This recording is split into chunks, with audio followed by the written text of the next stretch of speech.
This podcast is brought to you by Penji. Penji is a creative subscription service that gives you access to pre-vetted, agency-trained creatives from all over the world.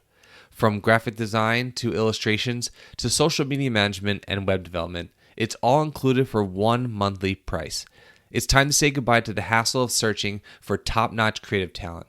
With Penji, you get quality and consistency delivered right to your inbox every day, carefully crafted for you by humans. So meet your new creative team today. Head over to penji.co for more and enter the coupon code located within the podcast show notes. Everyone, and welcome to Unified Purpose, the podcast where we share inspiring tales of compassion, resilience, and community spirit. I'm your host, Shannon, Penji's partnership coordinator, and I'm joined here today with a very special guest, Quach from Calm Clarity. Thank you so much for joining me today. I really appreciate it. Oh, it's my pleasure to be here. Thanks for inviting me. Thank you. So could you please start by telling us a little bit about yourself and Calm Clarity and what inspired the creation and what your mission is and, maybe what your day-to-day kind of looks like. That's a lot of questions. Well, that's usually the biggest part. So we want everyone to be familiar with you as possible. So go right ahead. Sounds good. So my organization, Calm Clarity, I founded it back in 2013. And our mission is to use neuroscience to develop the leadership capacity of human beings to co-create a world where every person thrives. And that's a different way of defining leadership than most other organizations or universities or business schools do, because oftentimes leadership is just getting things done. But we see it as, do you actually have the capacity to make the world better? And there are people coming out of top schools, like I did, Harvard, Wharton, who don't have that capacity, who don't know how to do that. Mm-hmm. And for me, a big part of it is really understanding how your brain works. Can you bring yourself into a state of alignment and wholeness, where you're centered, where you're creative and agile, where you're grounded, you can see the bigger picture perspective? Or do you get swept up by stress and triggers into a state of reactivity, where you kind of on autopilot just lash out or move too quickly with Band-Aid solutions instead of seeing the bigger picture and understanding the underlying root causes of things? And to the extent that there are more leaders who are in a state of alignment and wholeness, it changes the world around them. And they support the people that they lead to come into a state of alignment and wholeness as well. And that by itself transforms organizations into places where there's psychological safety, creativity, innovation. And in the nonprofit sector, it provides spaces for very deep healing to actually unfold. And too often, even in spaces where people want to do good, they do get caught up in cycles of reactivity and stress, and sometimes toxic stress. There's a lot of secondary traumatic stress and burnout that lead nonprofit organizations to be less efficient, less effective, to actually undermine their own mission, right? Yeah. And so the important thing for all of us is to understand how our minds work. When are we our best friends? When do we allow ourselves to become more effective? And when do we get in our own way? When are we our own worst enemies, right? And when people aren't in a state of alignment and wholeness, oftentimes they're in a state of insufficiency, right? And insecurity, and they give into thoughts of scarcity, or they create more scarcity in the way they think about the world, right? And so I often think of what we do as helping people build a strong inner foundation. So if you think about the foundation of a building, if it starts to buckle under stress, weight, and pressure, then the entire building can collapse, right? Yeah. If you think about a human being and the amount of pressure and stress they're under, have they cultivated a mind, an inner foundation that enables them to thrive through turbulence, through adversity, through challenges like we're seeing today? And, during the pandemic, a lot of people realize they don't have a strong enough inner foundation, right? And they began to collapse, right? Mentally, emotionally, spiritually, physically. And so it's really important to recognize what allows us to have this strong inner foundation so we can move through crises and actually become better people. And what if we don't have an inner foundation, do the crises destroy us, right? And I realized in my own journey, I grew up as a refugee in inner city Philadelphia. My family settled in Logan. Then we moved to West Oak Lane and ran a takeout restaurant where gangs came in, fought each other, shot each other. There were drive-by shootings into the store. And, you could fall into a state of despair. And many people, the negativity was just unmanageable, right? It became overwhelming and people lost hope. And a lot of people got caught up into the mass incarceration system, right?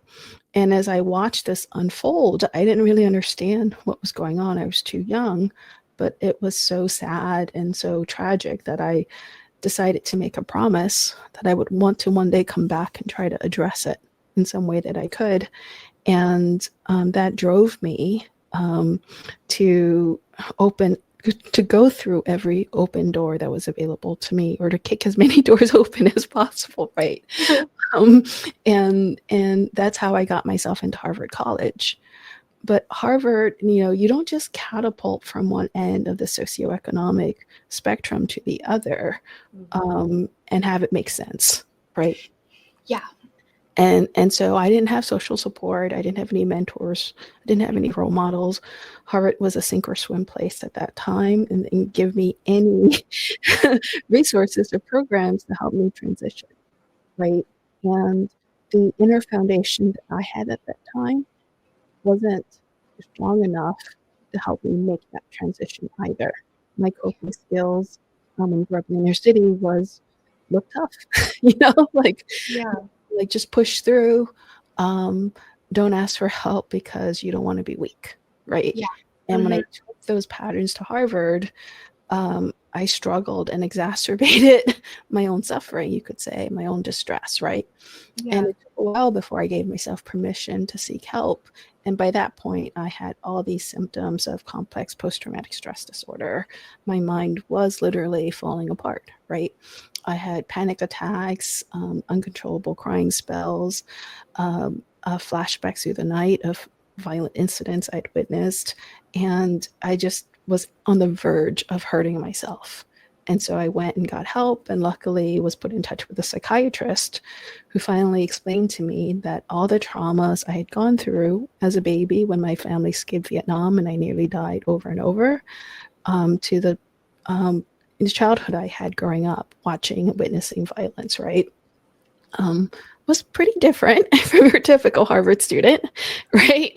And it was very rare for people like me to end up at Harvard. But because of what I had been through, my brain was different. And my brain didn't know how to adjust to this new situation, right? And so he suggested, given that the research on trauma was still very early stage, there might not be a cure for what I was going through. And he suggested taking drugs, like a cocktail of drugs at different doses to find something that worked and to begin therapy. Now, that was all helpful, but it wasn't enough. And I grew up without insurance. It was before CHIP, right? And after graduation, I was probably going to lose my insurance. Right. And so I thought to myself, I need to really figure this out before I graduate. So I started digging into the neuroscience based on what he taught me about my brain, and started to experiment with mind hacking techniques, because I realized my brain was different from my peers. I didn't have the resources, the enrichment that they had, but I could still try to build the type of neural networks that would allow me to excel at Harvard the way they were excelling, right?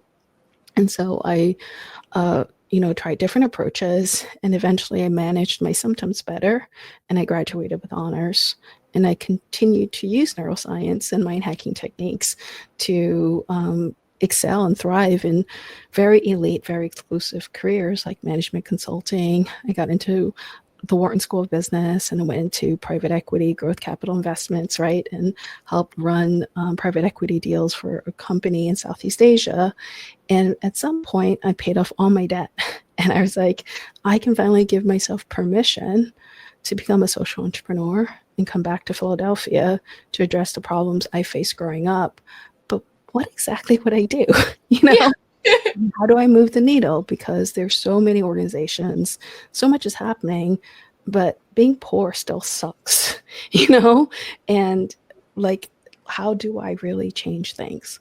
And so I took time off and I went on a journey. I bought a one-way ticket to Dharamsala to learn how to meditate and to really understand, what the Mind and Life Institute dialogues, what they were discovering about how meditation changes the brain.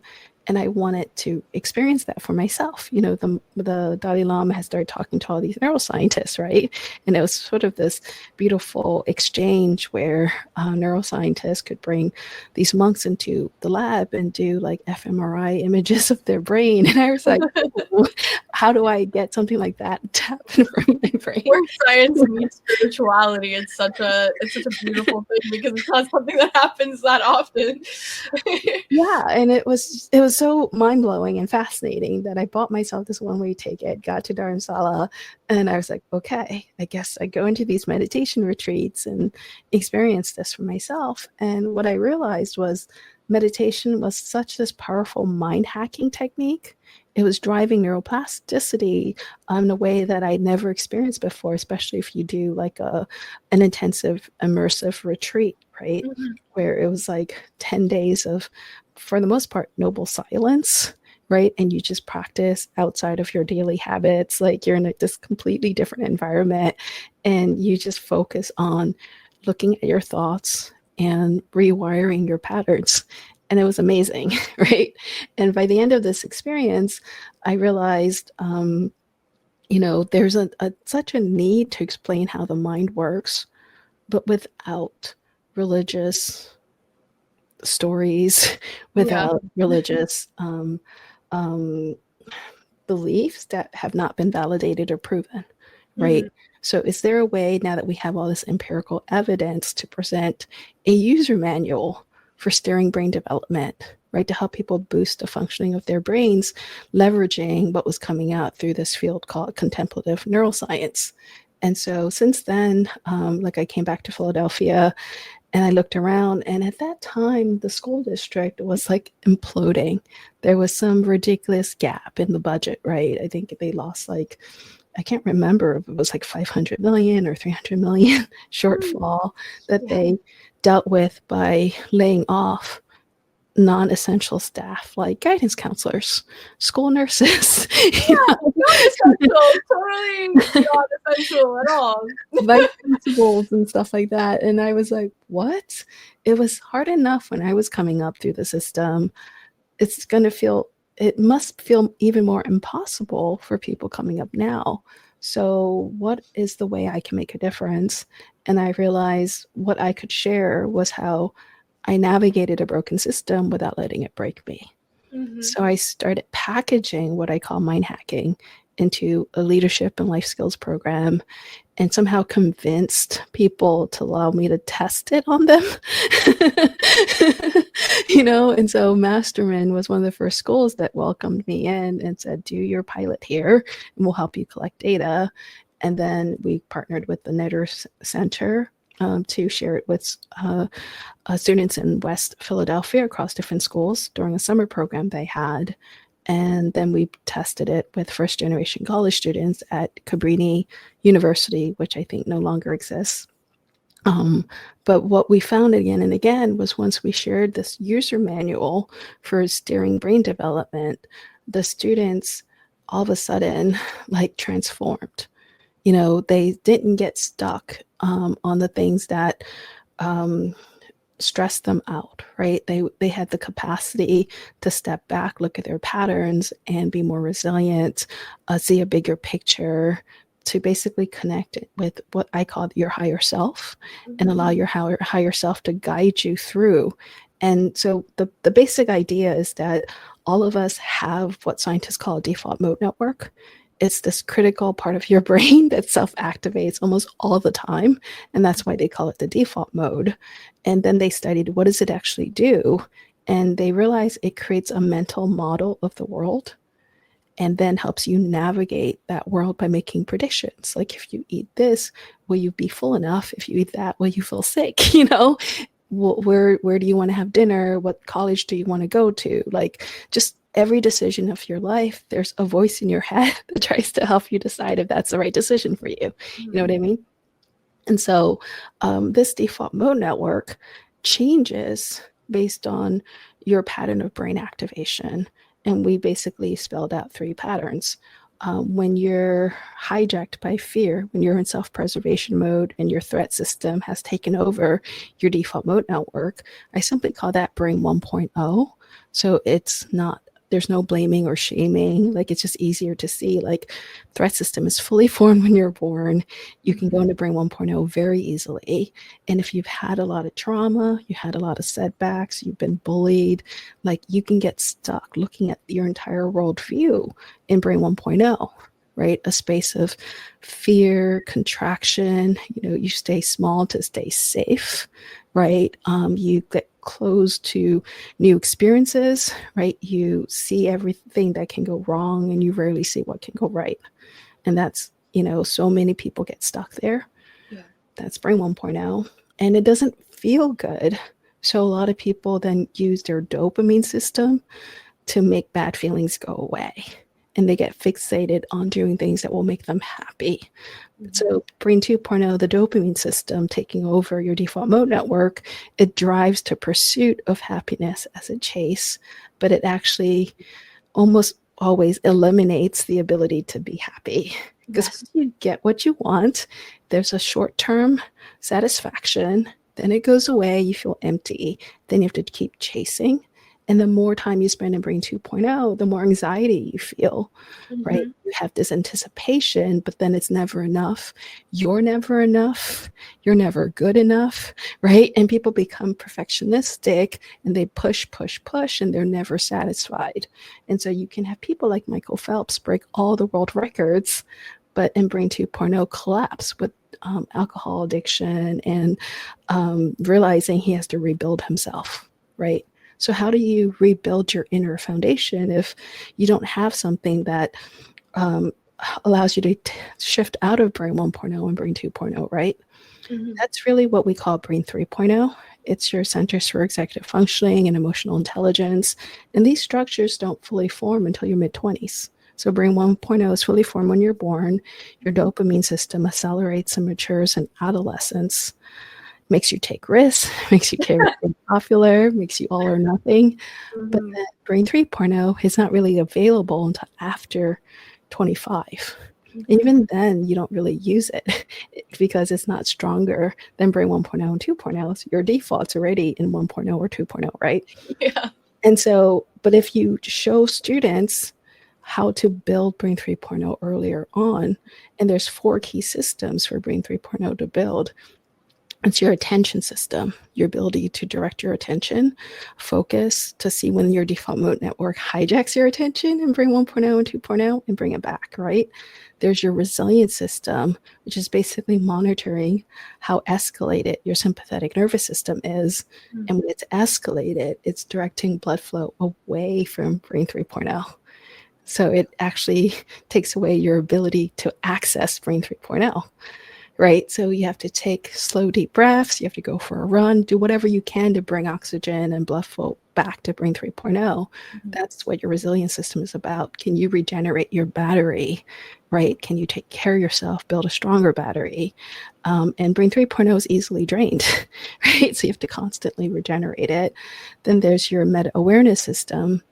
Are you able to step back from your default mode network and see the stories that it builds and realize, like, you have a distorted mental model of reality, like, you can't trust that mental model. Like, it might have been formed when you were 3, 4, 5 years old, and what it's saying makes no sense if you verbalize it.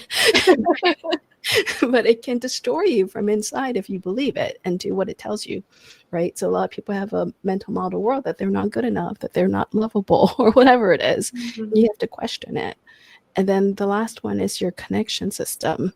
And this is important because people who have experienced what I call like disorganized attachment or insecure attachment when they were younger, because they grew up in a circumstance where their caregiver, their parents didn't make them feel safe and secure, didn't really resonate with them, couldn't really read their needs and provide for their needs, then you go through life unable to build secure emotional attachment and relationships, right? You always like getting close to people or becoming intimate feels like a threat to you. It can escalate your sympathetic nervous system, right? And so we have to learn how to tend and befriend. So this is a core part of the connection system, and experience the benefits of tending and befriending. So a long time ago, when scientists started studying stress, they studied men, and the men would freeze, flee, fight. And they're like, okay. And a few men did something different, but they were outliers. And then finally, women in the 1990s, and they saw women take care of each other, reach out for or give social support. They're like, what? That's crazy. Whoa. And then they realized this was a whole different mechanism that they called tending and befriending. And they realized in hindsight, some men did do that, but they were dismissed. They were the outliers because that's not or whatever.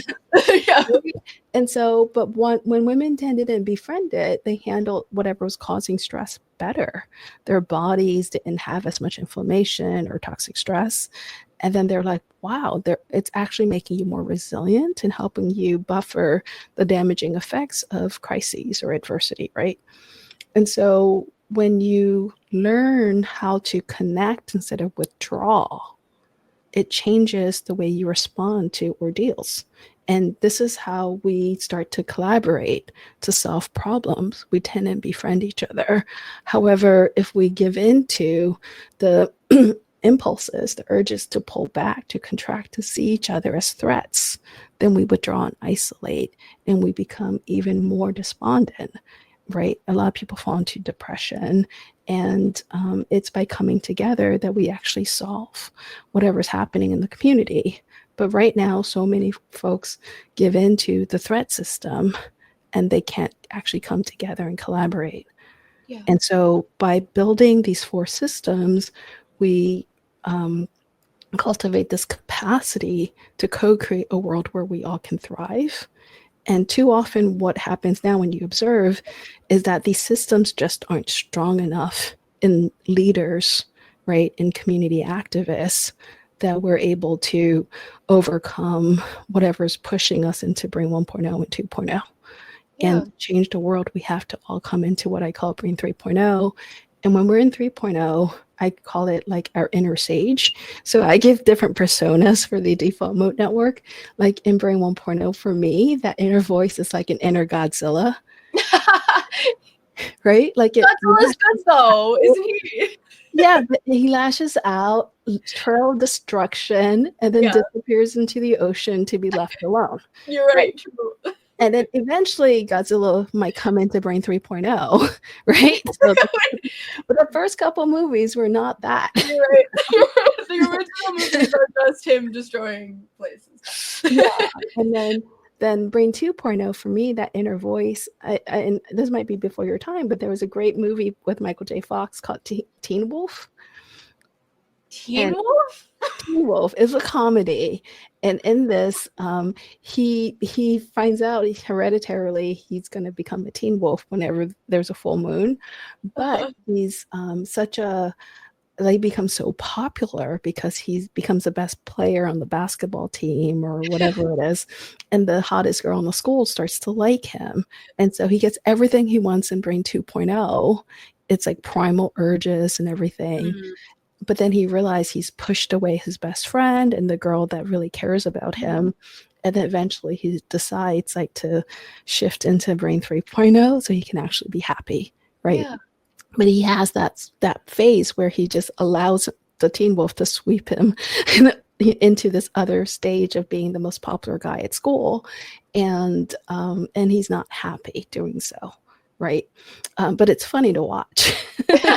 Yeah, no, I feel like there's a lot of high school movies that are like that lesson is, Brain 3.0. I completely understand. I feel like that's almost the archetype of that kind of movie is like you get everything you want because of so and so thing happens, but then you realize that's not really what you want. Yeah. And so, and that wisdom is there for a reason, right? And so when I think about like these voices, so I call my Brain 2.0 my inner teen wolf. And then in Brain 3.0, that voice feels like an inner sage because it's guiding me to be the best version of myself, to bring curiosity, compassion, wisdom, insights to the situation, to be more creative, to not be so judgmental, right? And to not rush to make decisions, but try to attune and bring presence and awareness to a situation. And so if we can all show up as our inner sages rather than our inner Godzilla or inner teen wolf, then we could really transform our communities. Yeah, there's so much I have to comment on. So one, I didn't grow up in Philly, but I've been in Philly for the last 8 years now. I went to Temple for college, and I've been here for a while, and I resonate with a lot of the issues that you see. I've seen Philadelphia's funding model. I was a political science major, and I know exactly what you're saying about the educational system. It is really sad how money is consistently taken away from it, especially with kids that almost need it the most, because education is inspiring, and the way in which we teach is like, especially taking away those non-essential workers, which are genuinely so unbelievably helpful for, like conscious thought, like making decisions that are for, you, but also your community. There's so many things that could be taught at an early age that would, dismantle what we kind of see as like this individualistic society in which the US kind of promotes, and I think that's like, it's very interesting because I do think like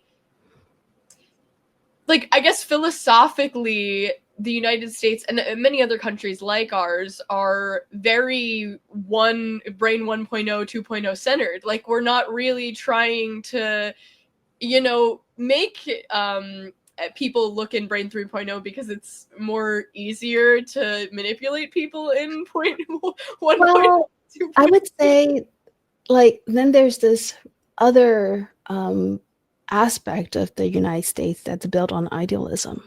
Yes. Right? The people who wrote the Declaration of Independence, right? A lot of the founding fathers read Enlightenment philosophers like Locke, right?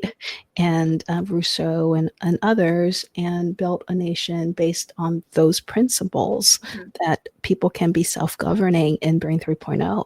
Yeah. Right. And so you have that other potion, you could say, in the water, right? Yeah, I mean, it's crazy that that's not what we focus on all the time. Yeah, and then we had this group of people called the Quakers who came with an egalitarian mindset on how do you connect with your own divinity, right? And it was radical, but they were like the first organization that let women lead as much as men do, and that gave rise to the suffrage movement as well.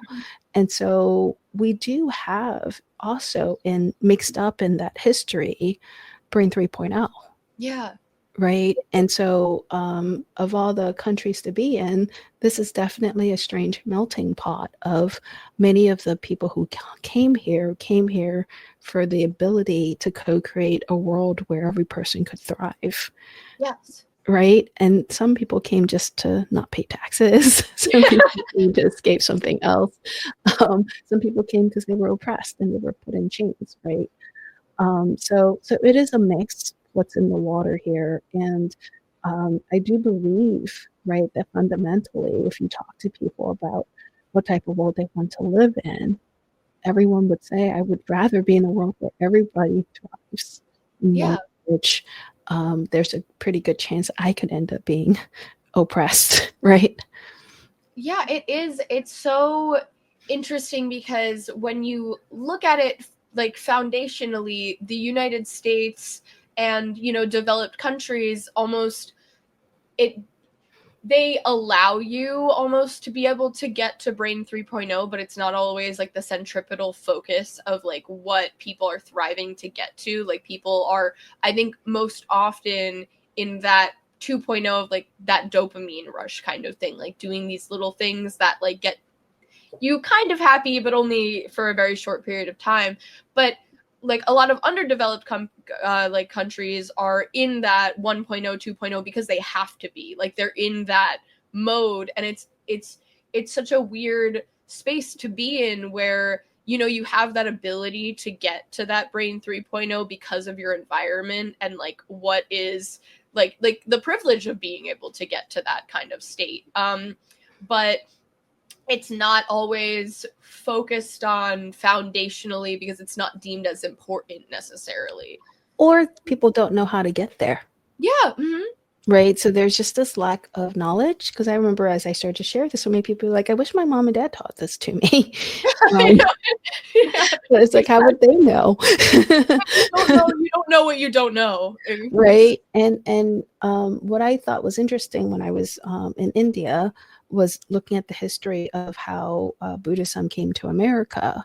And so in the 60s and 70s, all these hippies, right, were dissatisfied with the spirituality in the United States. None of them felt a connection with what was here.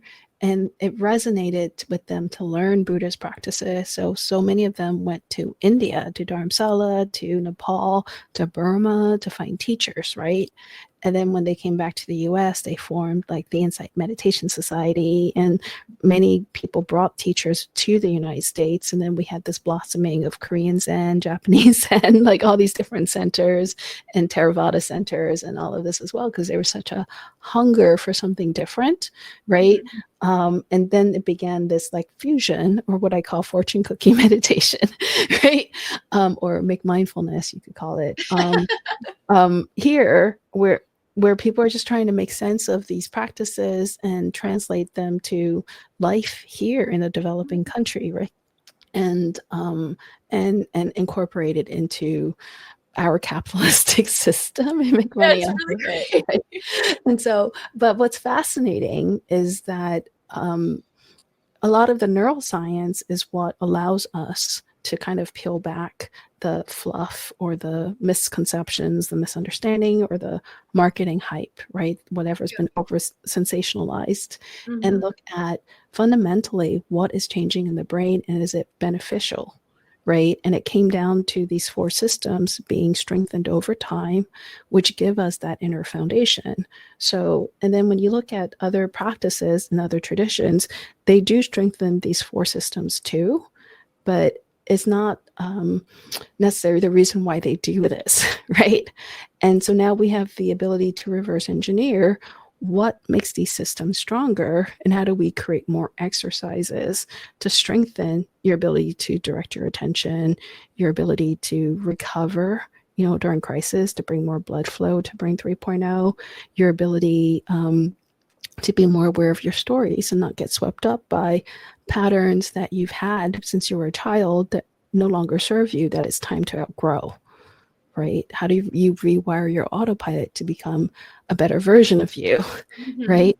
And then your connection system, how do we not allow ourselves to give in to otherizing and dehumanizing each other? Yeah, exactly. How do we stay grounded and open our hearts and see each other's humanity? Right? That's missing right now. And what we see in this country, people get pulled into Brain 1.0 and 2.0, not because they don't value Brain 3.0. They don't know how to get there. So, and when I come and I talk to people and I give them my user manual, they go, oh, I haven't seen anyone say, I hate this user manual. I want to stay in Brain 1.0.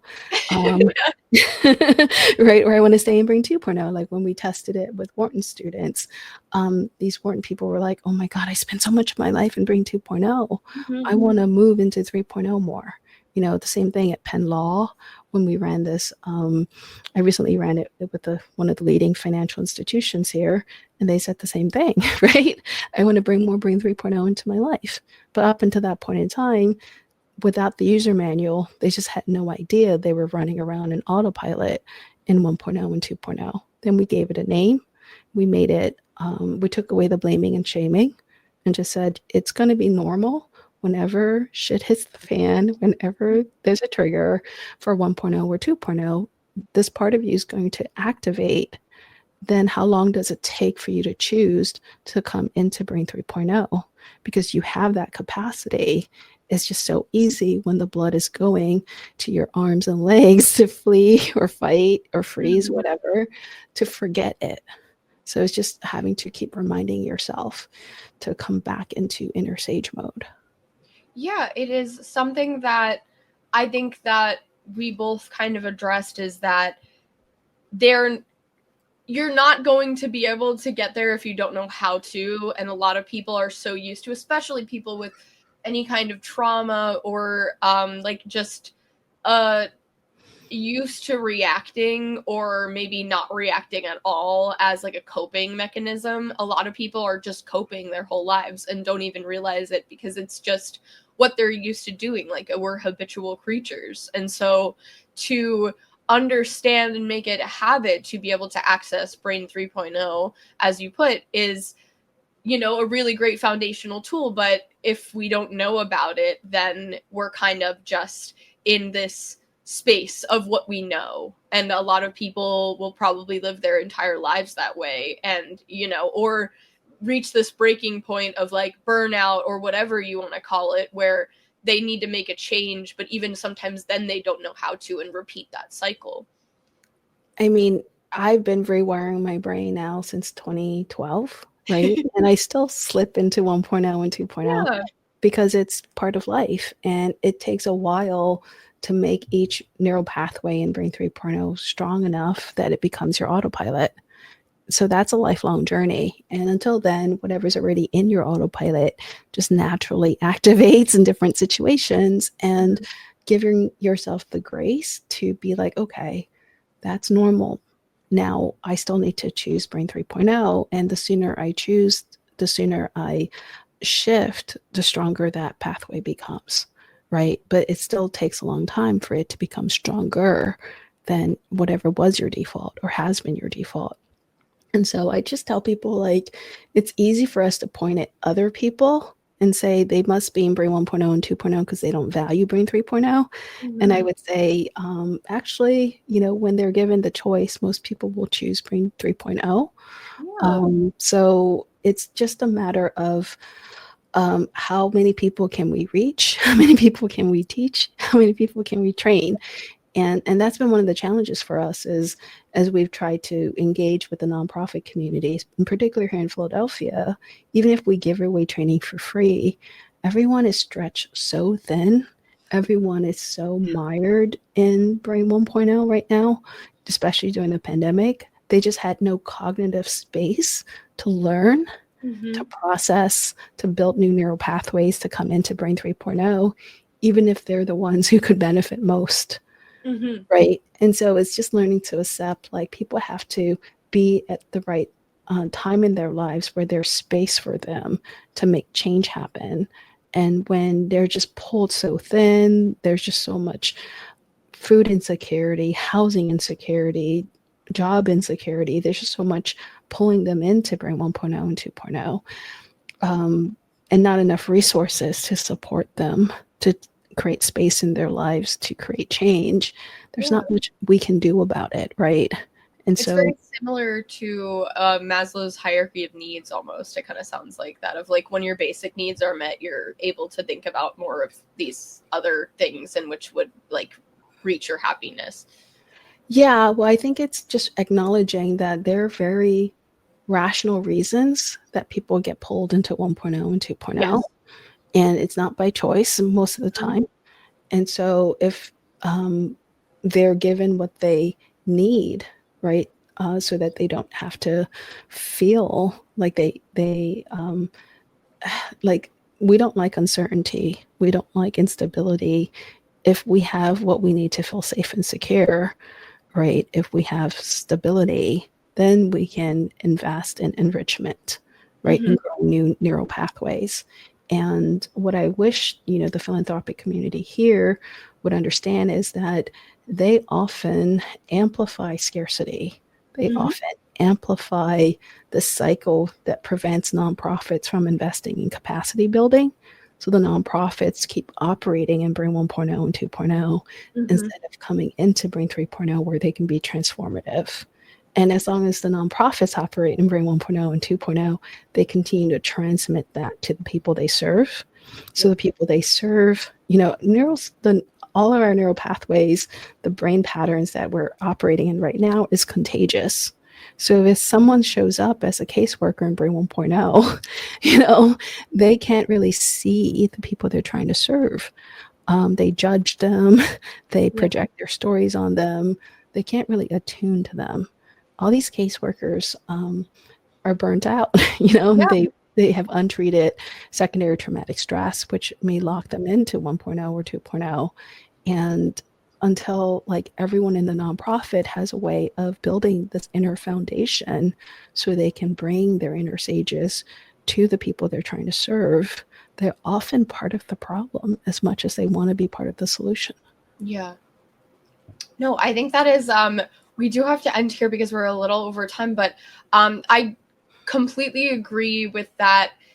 The way in which you kind of help and the mindset that you have when you help is really, really contributes a lot to how the population views themselves that you're helping. And I completely understand that there's no placing blame on any of these people trying to help or the populations in which they serve, because everyone's burnt out in a different way for a different reason. And it is unfortunate that that's the mindset that they're in and that they don't have the capacity or don't feel they have the capacity to, change that mindset. But at least, there's a lot of times where people get into a space where they can finally accept that. And I hope that that's something that is more, I think the lack of judgment in when people are in those scarcity mindsets is the best way of people feeling in which they can get out of that spot. Yeah, I think it's just being able to name it and tame it, which is so important, but also to be able to ask for resources and say, if we had more resources, we could bring ourselves into Bring 3.0. Yep. Right. And there are benefits for having all of these communities living in Bring 3.0. Right. And I think eventually philanthropists and government leaders will realize that a lot of the problems we have is that we don't provide people with enough to be in Bring 3.0. And when they live in Bring 1.0 and 2.0, people escape with drugs. And then that creates a market for drug dealers. Right. A lot of these problems are solved if we actually bring more people into Bring 3.0. Yeah, I completely agree. I really appreciate you sharing this because I think there's me personally and many people in my life I think could really benefit from this. And I'm really happy that you are pushing this initiative in Philly specifically, because I can see all of the things in which you're mentioning that can be worked on and can be improved. And there's so many people that could benefit from understanding this. So thank you so much for sharing this. And I hope that we have a lot of Philly nonprofits that have participated in this podcast that can also watch. So I hope that, maybe this can enforce some kind of collaboration too in the community. And thank you again so much for sharing. Yeah, my pleasure. And we have programs like virtual workshops on our calendar throughout the year. We have what we call equity scholarships and change maker scholarships for people who are doing good. And sometimes they can join for as little as $5, right? And so we welcome more and more nonprofits to engage, to take advantage of these scholarships, that we're even willing to provide free tickets if they're willing to show up, right? Yeah. We need them to show up. So thank you. Yeah, thank you so much. And thank you everyone for watching or listening. I hope that you're able to check this out in our description. And so you can also, see if this will, benefit you in the ways that which we talked about. I really appreciate it. Thank you so much and have a lovely day, everyone. Thank you for watching. Thank you. Bye. You've been listening to Unified Purpose, brought to you by Penji. Check out the show notes to learn more about today's guest. And to learn more about Penji, the human-first creative subscription service, head over to penji.co. And by the way, if you're still listening, it would mean the absolute world to us if you were to share this podcast with a friend and, of course, subscribe.